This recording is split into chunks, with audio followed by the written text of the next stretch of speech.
Every year since 2006, an annual Vigil and Remembrance ceremony is held to honor the memory of Virginia Department of Transportation workers that lost their lives while carrying out their duties. The ceremony usually takes place in front of the VDOT Workers Memorial located off of Interstate 64 eastbound on the right-hand side as you descend down Afton Mountain. The memorial was dedicated on September 17, 2004, and the names of 134 employees are engraved on the monument.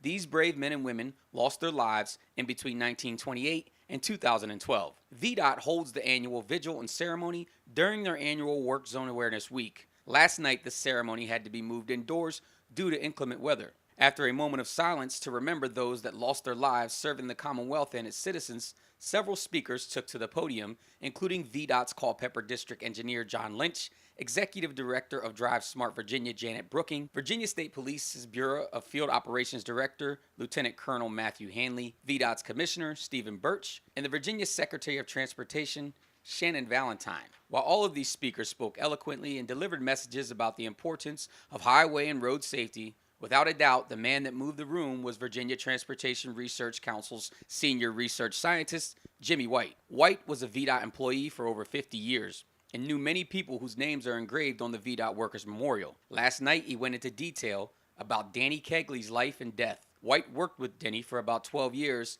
and the men considered each other family. On May 30th of the year 2000, Denny was struck by a truck on I-81 southbound at mile marker 186. The rescue squad was trying to stabilize Denny, and he was horribly injured. And I kneeled down next to him and took his hand and said, "Hey, I'm with you." And he opened his eyes for a minute and said, "Thank you," which was pretty moving. And so they finally got Denny stabilized enough that they could get him to the hospital in Lexington. I went back to the office and made the necessary phone calls I needed to make. I met Denny and his wife and the timekeeper from Fancy Hill there in the emergency room. Despite being stabilized and making it through the night, Denny passed the next day. He's doing better. About halfway to Roanoke, I got a call, and Mary Gold said, "Things are not good.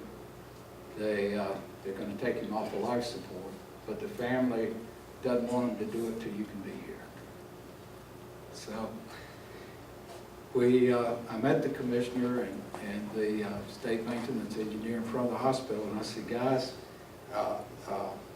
we're getting ready to go upstairs. It's not good." And they're getting ready to take him off of life support. So we got upstairs, and Denny's family asked the commissioner if he wanted to go in and tell him goodbye, which he did. And then after they left, they invited me in with them as Denny passed away. That's the VDOT family.